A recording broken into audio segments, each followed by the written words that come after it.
Mesdames et messieurs, si j'ai l'honneur de servir comme secrétaire général, bandiraɓe somi dañi teddungal wonde koolaɗo kuuɓal dental adunaru ndu ko adi fof ko wallidde e artirde hoolare ustude luural e artirde yakar e golle men dendaɗe mi wonat koolaɗo kuuɓal e dow nunɗal kaldowo e kala neɗɗo koolaɗo kuuɓal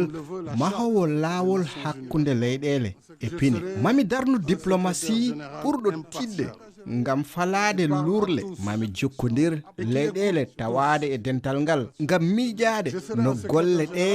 jaari mami gollu kadi ngam joƴƴande aade gona darde ngal dental adunaru ko nonne kadi duuɓi 4 ko adi timmugol e ore hitande ujunnaje ɗiɗi e capanɗe tati mami wattu golle ɗe no hanirta ni e nder golle duumotongol kam e ɓamtare agenda hitande ujunnaje ɗiɗi e capanɗe tati de l'élaboration de l'agenda d'après 2030